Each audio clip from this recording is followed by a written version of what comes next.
Welcome back, ladies and gents, to a new episode of How To. Today you can see we have got the Nomad. And yes, I know what you're thinking already. It's not even been out 24 hours on Battle Pass and Jake already has it. Yeah, I kinda spent my well-earned gold from Christmas. And I would definitely say it's well earned. Now, for anyone that likes a Charioteer, this is the perfect tank for you. It is just a copy and paste. And to start off, I really anger our Scorpion G, as you'll see in a few moments. Now, all round this tank is, as I said, a duplicate of the Charioteer. No different. Its gun, everything, all its performance and its stats are exactly the same. Now, the Charioteer doesn't suit most people, I will say, so it is all dependent. But for someone like me, I'm kind of glad they made it a premium. Now, the game starts off quite slow. We sit back at first. Can we get a shot on the Scorpion G? Yeah. Not even fully aimed. I'll take it. Works perfectly. Now, we're trying to pick up the bat chap. Get rid of our scout very early. Can't see him, but oh, wait, what's that? A pixel. Sure, why not? I must admit, with this tank in particular, because it is Snatch associated, I do like Vinnie Jones's voice and audio lines. It is brilliant. At this point in the game, we're kind of wondering what we want to do, and so we decide to move towards the middle. We see that nobody's occupying it, and the majority of the enemy team are spotted. So keeping an eye on the Nomad on their team, we're going to push in and use this middle bush to our advantage, as you'll shortly see. I must say, there is a lot of surprising features of this Nomad, which I never experienced on a Charioteer until today. Now, as we can slowly see, it is slowly being balanced out 5-4. Can we make any cheeky shots on these? Where'd that go? Now, although I say this is a good tank, the gun can be quite derpy, and that's what I think needs to be understood, especially if you're taking quick snapshots. Next, E75. And yeah, easy hit. And he doesn't spot us, which is quite interesting. Just showing this how this camo really works. Now we're keeping an eye out. We see that the Link's in our base. We try and get him right now. And again, the gun doesn't perform. We are now thinking, what is going to happen in front of us? There were 4 tanks that are spotted there. Let's get a shot on the IS-3A.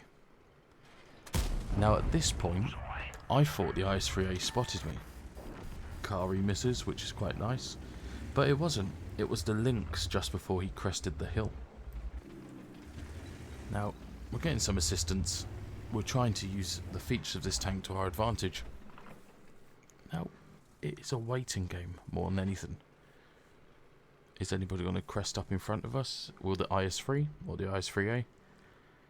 Patience is going to be the key here. And the IS-3A, lo and behold, has a little peek. We're trying to look for his track, and where did that shot go? Very surprising. Can we redeem ourselves? At the moment, yeah, the gun now works for us. At the moment, we are just shy of 2.8 thousand combined, and we are nearly 4.5 minutes in. No, the gun does it again. Now, at this moment in time, we can see that our numbers are dwelling, and we decide to make it equal. HP wise, the enemy team currently has just over 3,000 more hit points. We've got to really do something to impact this game. We're capping at the moment, putting pressure on the enemy team. Let's put damage in where possible. And again, look, the concealment of this tank is surprising. We know C75 is pushing, but we are going to see if this Alpine Tiger does too. And he does. Put a lovely shot into his side. Brilliant. But now there are 3 aggressing on their cap zone. That 703 version 2, I will definitely say, is gonna be a shock in this game, and possibly he might ruin this all for us. We decide to migrate and move towards the opposing bush to try and support the team that are at the cap zone. Can we get a shot on E75 TS? Not quite. Can we get a shot on the 703? Nope. Alpine Tiger, however, we can. Now, he is not that far away and not even double bushed. Our concealment works to our advantage yet again. And now we're currently sitting at 3.7 combined. Will there be a lot more? I think you can guess what's going to be coming. Now, as I was saying before, this is a game of patience. So, are we going to secure a shot in his 703? Nope. We let him pass. And look carefully, we notice a tree fall. The E75 TS is doing the same. We can't let him get across, surely. No, not today. Now, we have to be really careful here. At this point in the game, I'm wondering where that GSAW 1010 is. I'm feeling like he is going to flank. So I am just going to sit here for the time being until we get more information. I can see all my team are pushing back to our cap zone. I don't want to be too far away considering that nearly everyone is a one-shot, aside from the Scorpion G that's a two-shot. But still, we don't know where the prototype is, or the GSAW is, or even the 703, which could come to bite us in the arse later in this game. Now, at the moment, I'm feeling as if the 703 is going to push onto the balcony, and the GSAW is coming from behind. But he's not. He gets spotted. He has full HP as well as the T28 prototype. And it's not looking good for us. They have nearly double the hit points we have. I tell my team to fall back. We need to work as one here because they are going to pick us off one by one. So as they're retreating, the GSAW gets spotted. We put a cheeky shot in him. Again, the concealment on this tank, as much as there was a little bush in front, worked perfectly. Now here I'm hesitating because I don't know where the 703 is. I know roughly where prototype is, so I know I need to get him out because I'm going to lose all of my allies if I'm not too certain. So we put one shot in, the GSAW then begins to push on us, not realising that we are going to push him too. And because of 10 degrees of gun depression, it's no pressure for us. Perfectly. Now again, where are the enemy tanks? I don't know. I have any information that EBR is trying to spot for us. But at the moment, I have no idea where the 703 is. Now we know where the prototype is. We've tried to reposition here. Try and get a cheeky shot. Try and pick up our 6th kill of the game. There's a little rock in the way. And he's in concealment. Now, we were spotted. At this stage, I thought this was the T28 prototype that spotted me over the rock. We try and get into cover because, again, we don't know where the 703 is. And then... yeah. A nice double shot right in our arse, losing 2/3 of our hit points. Not good at all. Now this game is 9 minutes in. We currently have 4.8 combined. And we are putting this tank through its paces. In particular, it is the day of its release. We've got to make an impact as it is. Now, we can see the Scorpion G and EBR work together to take out the T28, but then the 703 picks up the EBR. At this point, I'm trying to create distance because it's a Russian heavy. It doesn't have that much. Now, can we get in a cheeky shot? You never know. That could have hit. It looked like he was going that way. We can see the EBR's pushing lower. But again, as I said, we want to create distance from this guy because he's a Russian heavy. He doesn't have the best view range as it is, but we are both a one-shot. I think of staying here, progressing to see if the 703's moved back. But I want to get close to their base. I signalled to the EBR that I want to cap, and I feel like we should cap, put pressure on to then fight against 703. At this stage, I'm thinking the 703 is double backing, and he's going to progress where the EBR was last spotted, towards G and H6.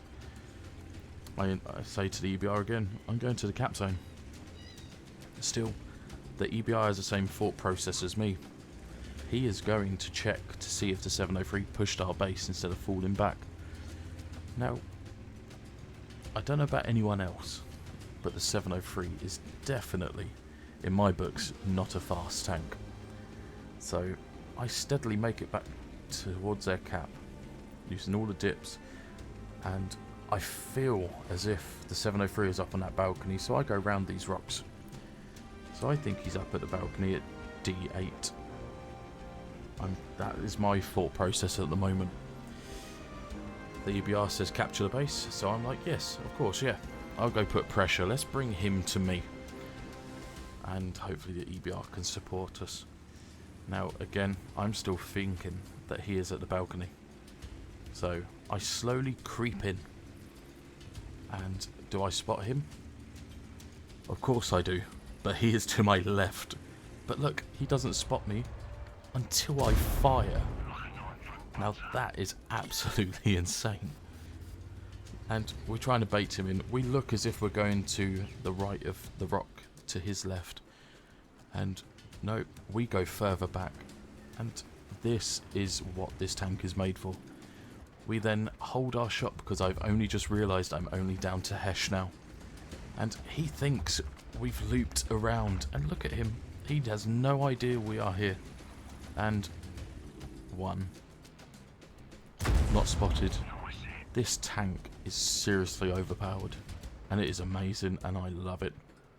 And there we go, our 6th kill. So we pick up an ace tanker, of course, top gun, high caliber, nearly 6,000 to 7,000 combined. Remarkable tank. Look at that profit, as well as the amount of experience we made from that battle. By far top damage with 1500 base, and in conjunction with the EBR, we worked like a perfect team there. And I will say, absolutely outstanding performance, and this is just a true potential of this tank. And even though we had boosters running, we still made 185,000 profit, which is absolutely incredible considering we fire in HESH as well. Now, as always guys, if you did enjoy this video, drop a like, subscribe if you're new around here, it's free after all, and it helps me out greatly. But most importantly, leave us a comment. Let me know how disgusting I am to play 4 battles and ace that tank on day 1 of its release. But hey, it's content, and I know you enjoy it. But as always guys, I appreciate you, and much love, and take care.